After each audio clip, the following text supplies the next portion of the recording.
Welcome to Functional Fourth Trimester, a podcast created to support new parents as they return to daily life after having a baby. Each episode will talk through common postpartum challenges, share practical education and strategies, and hear from real parents and healthcare professionals along the way. Whether you're listening during a feeding, a walk, or a quiet moment, this space is for you. I'm Lauren. And I'm Melissa, and we're excited to jump right into today's topic.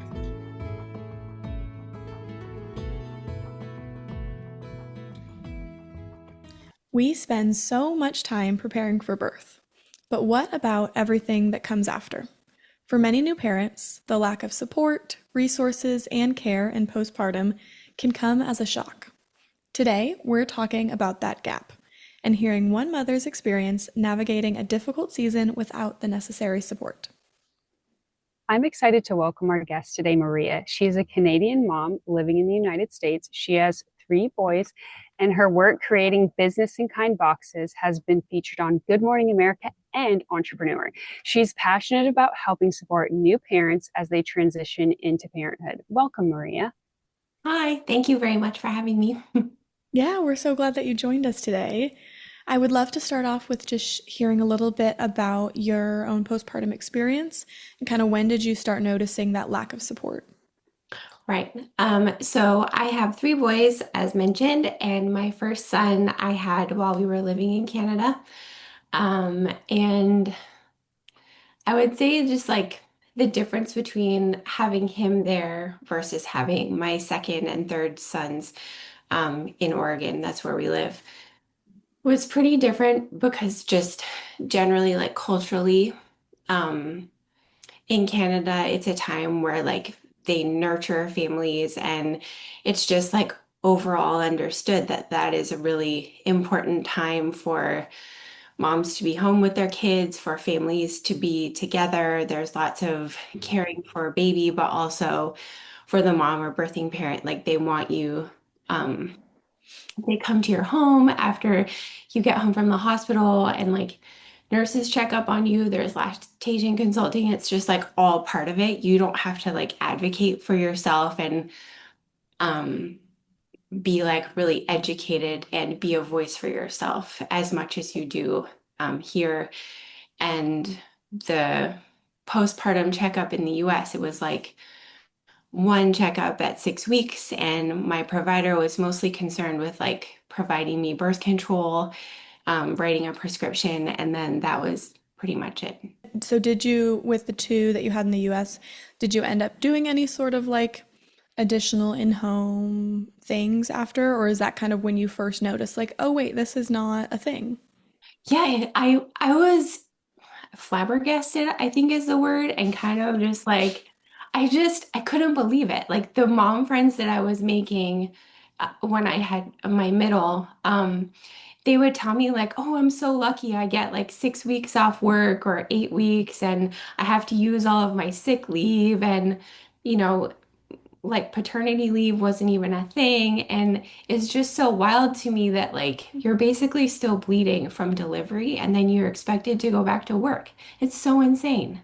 And then to take this tiny baby and like drop it off at daycare, and it broke my heart and it made me mad and frustrated. And I just was so surprised that like everyone was just accepting that that was the norm. And I'm like, you don't know better, so this makes sense. But my heart broke for those families.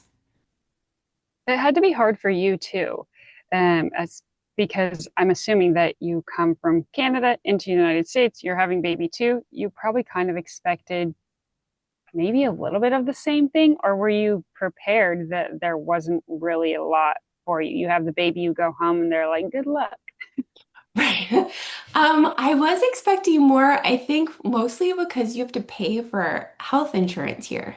Like I thought because you're paying that there would be services provided as part of it. Because in Canada you don't pay. Um, and so I was just like, wow, it's just really just about like money. And yeah, a caveat to that also is that we had to pay out of pocket for my middle because I had a pre-existing condition, being pregnant, which changed the month he was born.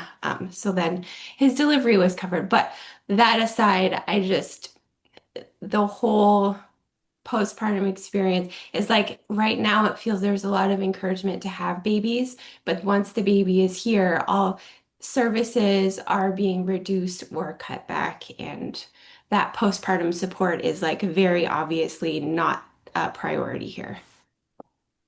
But it's much needed. It's Mhm. cool. Yeah.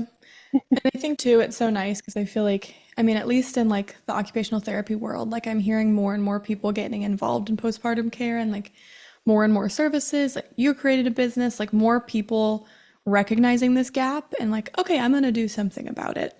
Right. So I think that that makes me hopeful in terms of that. But I agree that it still blows my mind that I'm like, because I haven't had any babies yet myself, but I'm like, it blows my mind that you just go home and you could be like really physically not even a little bit healed yet. And you're like taking care of a whole new child, your whole routine is different. Yeah. You may or may not have like a ton of support and help from family and friends. Mhm. So I think that's just always one of those things that I'm like, that you're expected to just be able to do that is always shocking to me.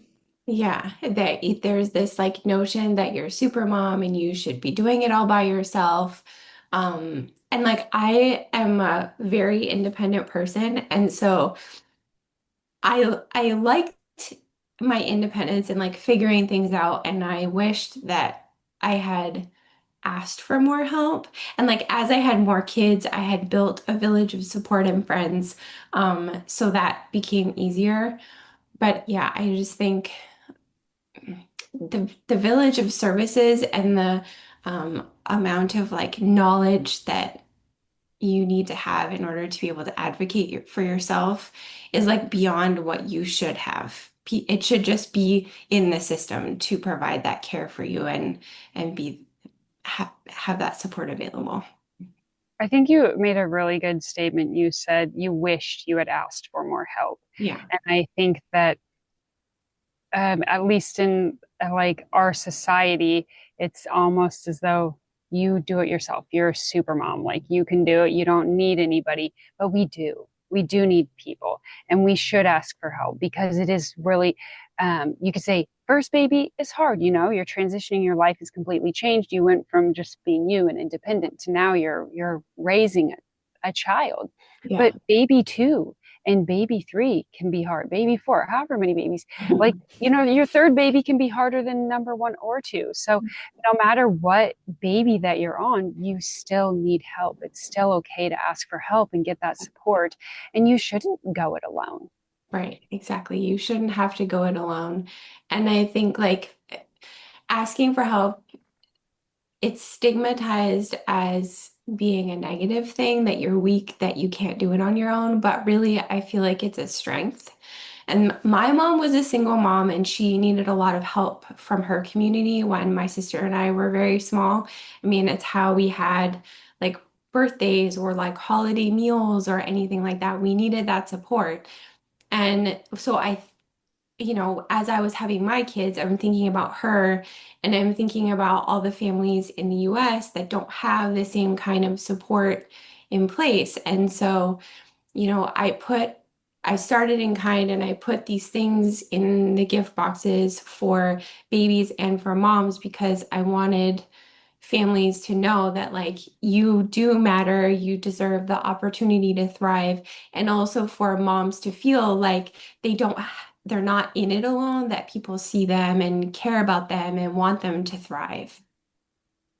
Yeah, absolutely.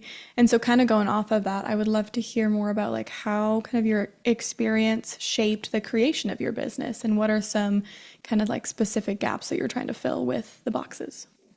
Yeah, I mean, I think just that self-care piece, that postpartum healing and wellness and recovery is it's pushed to the side. It's like as soon as you have the baby, you are caring for them and it's like, yes, they are a priority. You want baby to do well. But like the amount of time and care we take from ourselves is just like it's basically non-existent. Like we talk about a showering and eating a meal as like something we barely do to get through the Mhm. day. And it's like, I totally understand it. It makes perfect sense that it feels like we can't, it like those things that come naturally for us to do for everyone else, but we don't give it to ourselves. It just makes me a little bit sad. And I just think like if our partners like stepped in more, or if we, made it more of a priority to have a shower, if we wanted it, like to not feel that guilt that we can't do it. Um, I think little things like that just would make a world of difference. Yeah, absolutely. I think something as simple as a shower like can do wonders for mental health as well. Yeah. Like not, I mean, not in the postpartum realm, but like when I was in like inpatient rehab for my unit, for my fieldwork rotation, a lot of times like when they saw me was like the first shower they've had since a surgery or an accident or something. And it's like you can see the difference that it makes in somebody's attitude. Yeah. And so I think you're right. I think a lot of new moms are like, I don't have time to shower. I don't have time to do self-care. Yeah. Like all their routines that they used to do, they're like, I don't have time for that anymore. But in reality, it can be really beneficial to even just take, I'm going to take 10 minutes for myself and take a shower and get clean and do my skincare routine or whatever it is. Yeah, it's not a selfish act to want to do something kind for yourself. I think it's important, it's necessary. Hmm. Mm. And Definitely. I would love to talk a little bit about like for your second and third kiddos, like what in particular do you wish you had as support? Like what would that be in home care?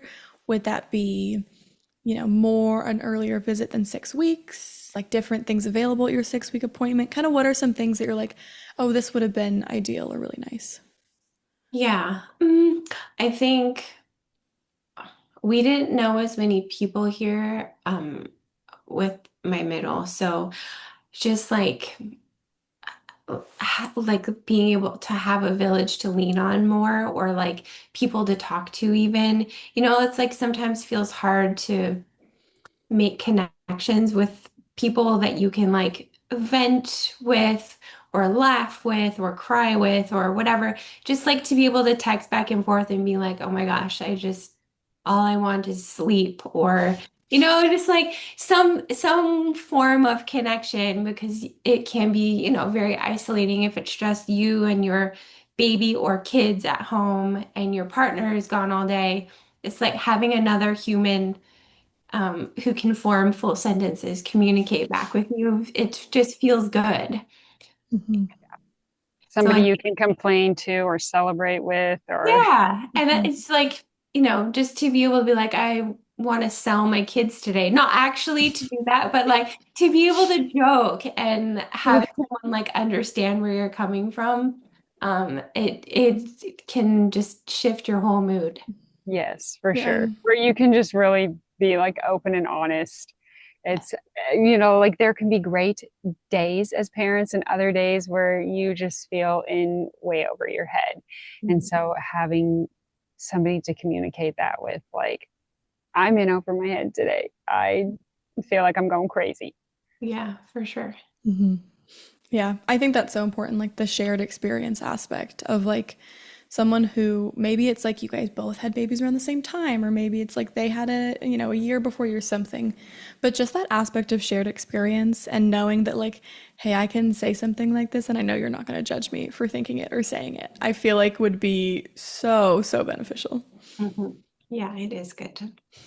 And I always found it helpful. I joined like a mom's club in our area, and we Mhm. were in like play groups, and I found it helpful to have a mom friend with kids like my age, but then one with like kids a bit older, so that I could like look to them and see like light at the end of the tunnel for the hard phase I was in at the Mhm. moment. Yeah, I just thought that was really nice to have kind of a spectrum to be able to get support from Mhm. different areas. Absolutely. Mm. And I think that's so so important, like just the role, especially like within the US, that like your community and like your friends and your family plays in like supporting you postpartum, I think is really big.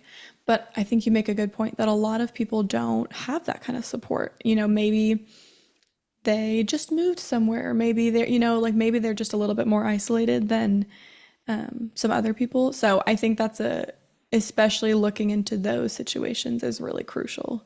Yeah.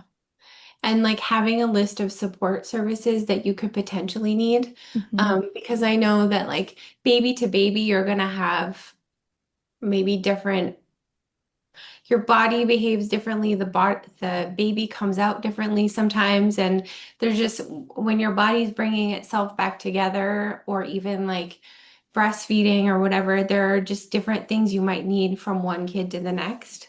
So I put actually a postpartum plan up on our website that people can use as a resource.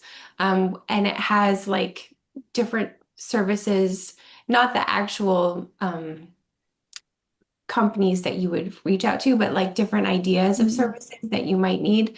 Because I know that one mom that I spoke to locally, she had actually broke her tailbone during delivery. Mm. And she was like wondering why her back hurt so much. And she thought like just because it was from sitting and nursing all day, but really it was her tailbone. Her tailbone was fractured, and she just didn't know that that wasn't like a normal feeling after birth.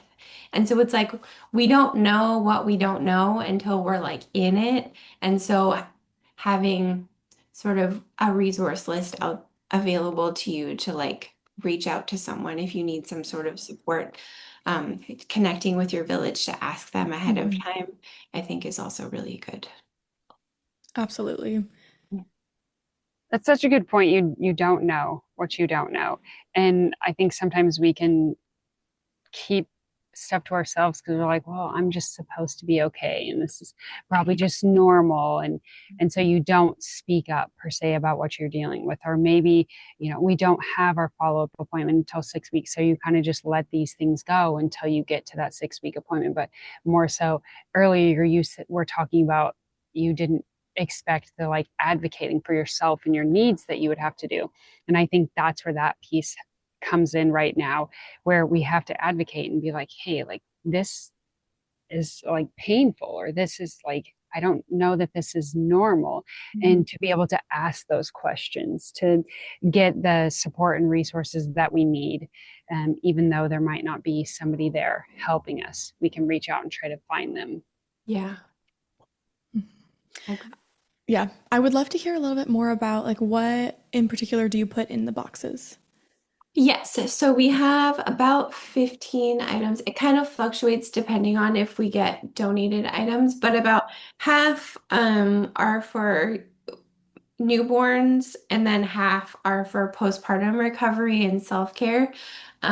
So there's like a swaddle and thermometer and nail clippers, a digital thermometer and nail clippers, um, diaper balm, and then there's nipple butter and um, tea, and there's a silk satin scrunchie because postpartum hair loss and all that kind of stuff are very sensitive to it.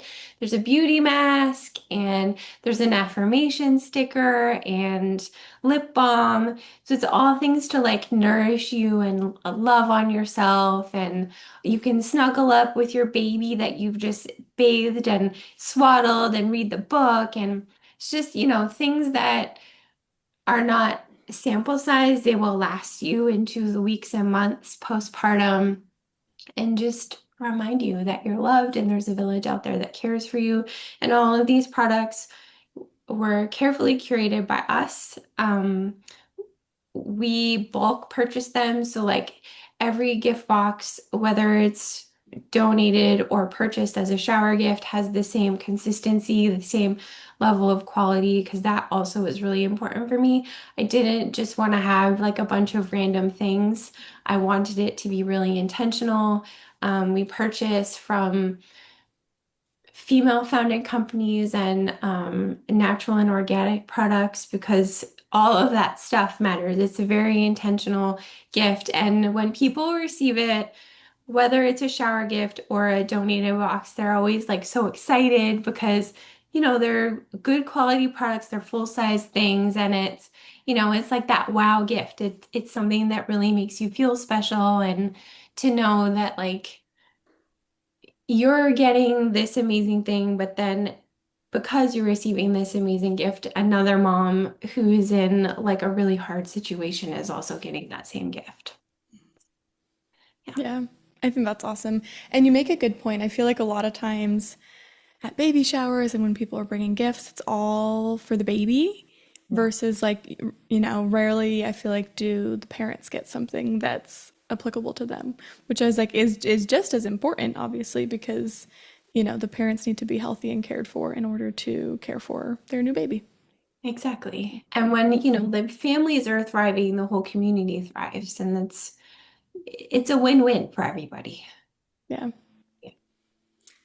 My last question is for parents who maybe are currently feeling that really like lack of support, that isolation. What are some realistic ways you feel like they can kind of find or help start building that support system? Yeah. Okay. I feel like now social media, there are like a lot of moms out there who I feel you can find someone on the internet to relate to and who can make you smile or make you laugh or give you some good tips. On InKind's Instagram page, I try and share like tips and um, just like encouragement and stuff along with like the work that we're doing, and so you can see the families we're helping. On our website, we have a list of resources. So if someone's struggling, I have a full list of nationwide resources that people can look up. Food banks, diaper banks. There's a full like spectrum of things there. So if they need help and they're not from Oregon, there are ways to get support that are not, just with our boxes. But I would just say like as hard as it is to like be vulnerable, trying to make connection somewhere in your community. Like we did a lot of toddler time at the library, just like putting yourself out there so maybe that you can find someone who matches your energy. It's just the payoff for making yourself uncomfortable a little bit to put yourself out there is so worth it. So I would really recommend it. I have so much anxiety and stress in those big situations like that, and I can relate to that feeling. Like I know what that feels like, but I just think it's so, so important and special to like have someone to be able to connect with. Even just one friend makes all the difference. 100%. And I love how you took your experience feeling alone and navigating baby two and baby three, and then you've created what you have with In Kind, and you're supporting other families, moms, and like Lauren was mentioning earlier, not just something for the baby, but it's something for the mom to see that she matters too. Like Yeah. you matter as well. And you deserve to be taken care of. You deserve to be pampered because, like you said at the beginning of this conversation, that we don't take care of ourselves. We kind of push ourselves to the back, and there's not that support. So you're creating this bit of being held. And I want to clarify, like you were saying that if somebody purchases a box, then somebody in need gets a box. Yeah, yeah, Okay. yeah. We sell them in our shop as a way to fundraise. So Okay. people donate to us and stuff, but the charity shop is we sell them so that to fundraise to be able to help more people. Yeah. Love that. That is amazing. So Thank you. Yeah, that's wonderful. And the episode, I'll attach the link to your guys' website and your social media and all that so that if people are listening and they want to learn more about it, they will have the access to do that. Okay, awesome. Thank you. I wanted to thank our guest speaker, Maria, for joining us today and sharing about how she felt unsupported and isolated for some of her postpartum experience, and really just describe to us how she then created her business In Kind Boxes. In the description to this episode, I will attach a link to our blog post which will have more information on the topic as well as how to access her website and to purchase a box if you're interested. If you're listening today and you are feeling that lack of support and the need for more resources, just know that you are really not alone. That is a common experience of a lot of new parents, and we are here to support you and help you however we can. On our website, Functional Fourth Trimester, we also have a resource page that we're working on adding more resources to and developing, so that if there's a particular topic you feel like you're really struggling with, whether that be sleep or feeding or mental health, that we can have a space for people to go to get more of those resources. And I hope it's just an encouragement to you to remember that you aren't alone in this, and that there are a lot of professionals and new parents who are, waiting and wanting to help. And it's just a matter of having to find them. Thank you all so much for joining us today. We are so glad that you are here, and we can't wait to talk with you again next time.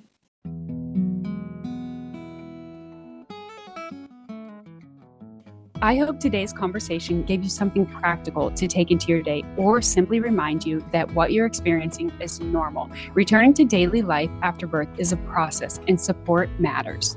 However your day continues from here, be gentle with yourself. You're doing important work. Thanks for listening. We'll meet you back here next time.